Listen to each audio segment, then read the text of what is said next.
Pemirsa, saya Nurituan di rumah persiapan kembali ke Undang-Undang Dasar 1945. Ingin menyampaikan saat ini di Studio 2 RPK UUD 1945 telah kedatangan tamu dari beberapa generasi muda, yaitu Saudara Surya Muhammad Nur, MSI, seorang kandidat doktor di Universitas 11 Maret yang saat ini sebagai dosen di Universitas Esa Unggul, Jakarta.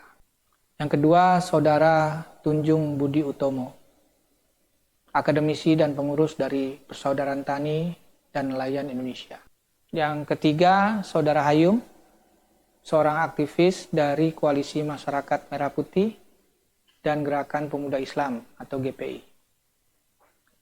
Mereka bincang-bincang bersama Bapak Priyanto, membahas tentang TNI, Polri, BNN, dan ancaman narkotika. Nah, kira-kira apa yang dibahas oleh mereka? Mari kita simak bersama. Ini Mas Tunjung, Siap. Mas Surya, Siap, Pak. Mas Hayum. Terima kasih kehadirannya di studio RPK UUD 1945. RP, Rumah Persiapan KUUD, kembali ke Undang-Undang Dasar 1945. Studio ini dibangun untuk itu. Ada embel-embelnya, anak kalimatnya, untuk disempurnakan dengan adendum. Itu penting. Sebab jangan sampai, emangnya mau kembali ke Orde Baru, emangnya Undang-Undang Dasar 1945, kitab suci nggak bisa diubah. Nah, makanya perlu ada anak kalimat itu. Mengingat acara bincang-bincang ini akan membiarkan institusi TNI dan Polri, maka mari kita ingat-ingat tentang TNI itu apa, Polri apa, berdasarkan konstitusi. Pasal 30 ya, ayat 3 itu menjelaskan tentang Tentara Nasional Indonesia, terdiri Angkatan Darat, Laut, Udara, sebagai alat negara, bertugas mengamankan, melindungi, memelihara, apa? Nah, dijelaskan objeknya adalah keutuhan dan kedaulatan negara. Jelaskan? Nah, sekarang tentang kepolisian negara Republik Indonesia. Ya. Disebutkan sebagai alat negara menjaga keamanan dan ketertiban masyarakat. Ya. Itu jelas. Katipas. Kalau itu mau dibagi predikatnya apa? Ya menjaga keamanan dan ketertiban. Objeknya apa? Masyarakat. Beda dengan TNI saja, objeknya ada negara. Tapi di ayat 4 tentang kepolisian ini masih ada penjelasannya lagi. Bertugas, lebih dijelaskan lagi, melindungi, mengayomi, dan melayani masyarakat. Tetap masyarakat. Ya. Dan penegakan hukum. Itu untuk kita mengingat bersama-sama. Untuk itu, pertama kali saya ingin tahu cara berpikirnya para pemuda Indonesia. Saya cuma pengen tahu ya sampai sejauh mana pendalaman Mas Surya. Siap. Monggo. Baik.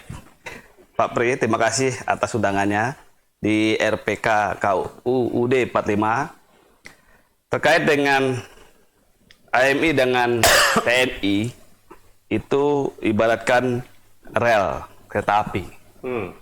Dalam sejarah mengatakan bahwa AMI pun juga dibina oleh TNI dulu, yaitu diawali oleh tentara pelajar.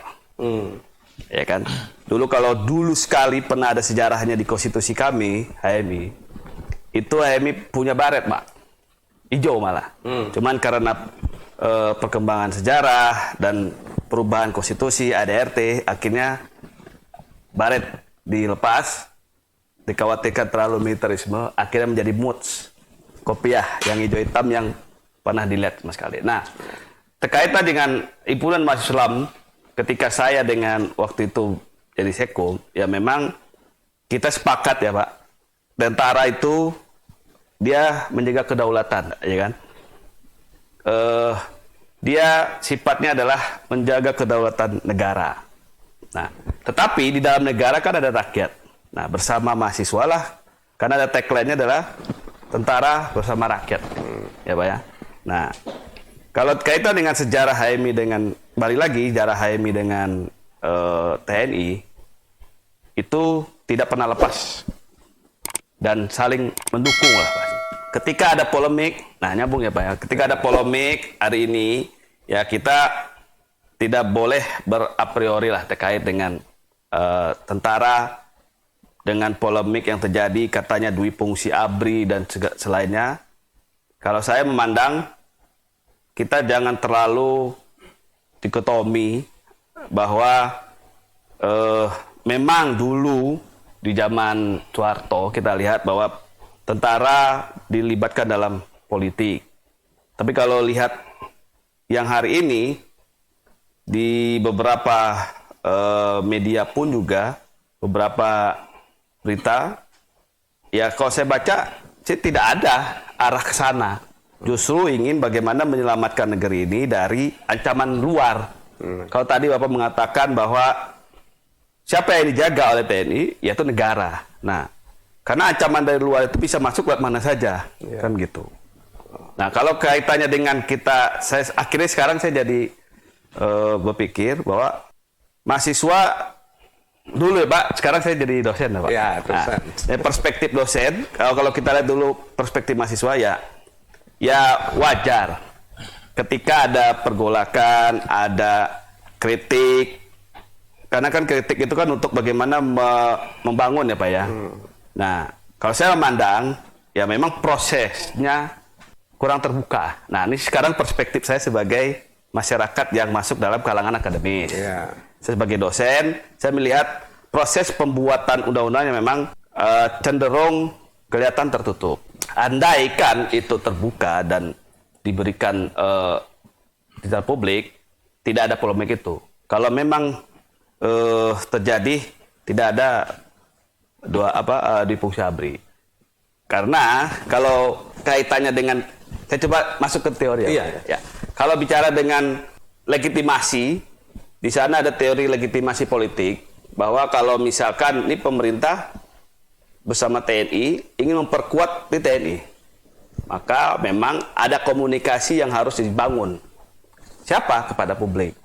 Nah, maka media memainkan peran, ya kan Pak ya? Karena framing media pun juga bermain di situ terkait berita ini. Karena kalau kita lihat isu ini memang ada bentuk kekhawatiran dui fungsi ABRI akan muncul kembali. Nah, kalau itu terjadi, maka kita juga pengen media membingkai ini untuk supaya publik menerima kebijakan ini karena ada dinamika di dalam pembuatan itu. Maka kalau pandangan saya sih, yang sudah diketok palu dengan beberapa instansi, lembaga, kementerian yang dimasuki oleh TNI, saya pikir tidak ada masalah.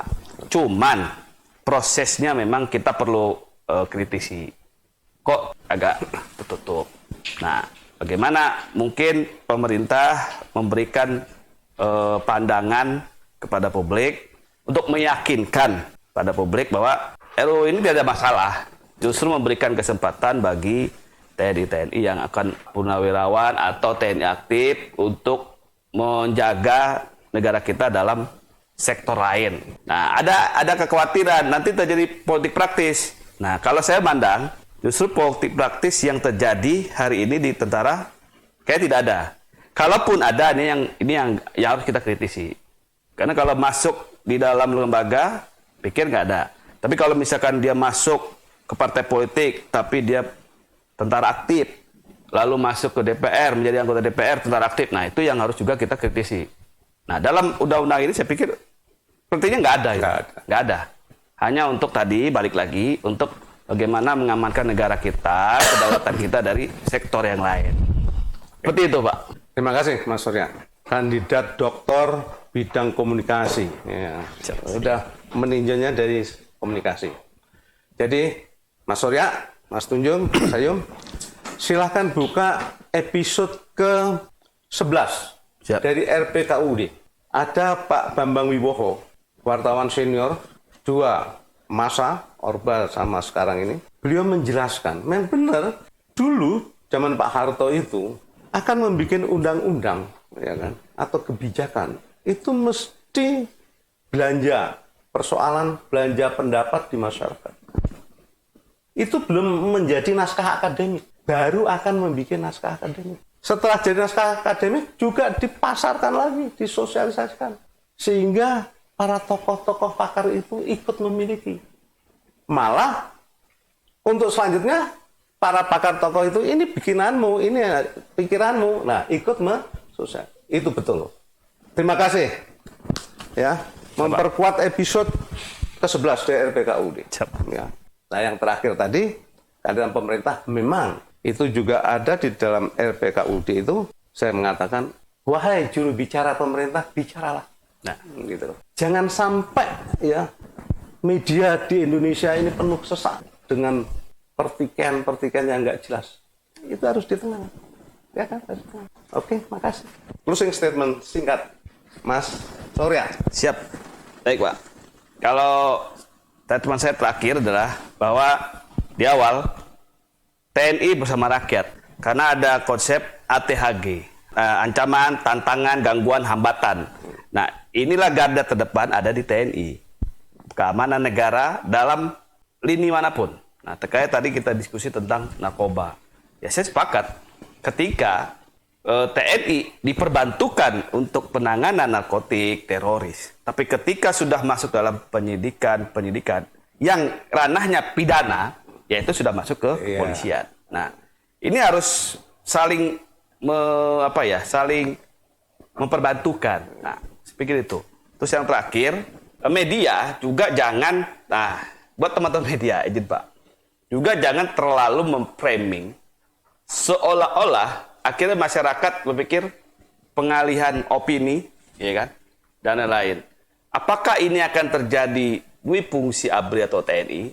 Ya kita lihat hasil putusan undang-undang itu dari 16 apa ya? 16 lembaga kementerian itu justru masuk TNI itu untuk memperbantukan di mana ancaman dari luar itu bisa masuk dari mana saja, dari bidang, dari lembaga apapun.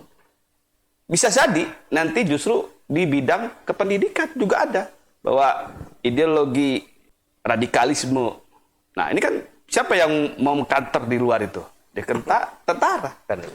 Nah, maka terakhir saya mengatakan bahwa hal-hal ini perlu dikomunikasikan, perlu diajak masyarakat untuk ayo kita sama-sama, kita optimis terhadap bangsa ini, dan jangan berpikir ketika zaman dulu ada yang negatif terus muncul lagi, ya itu tidak akan selesai. Maka kita song-song masa depan untuk hal yang positif.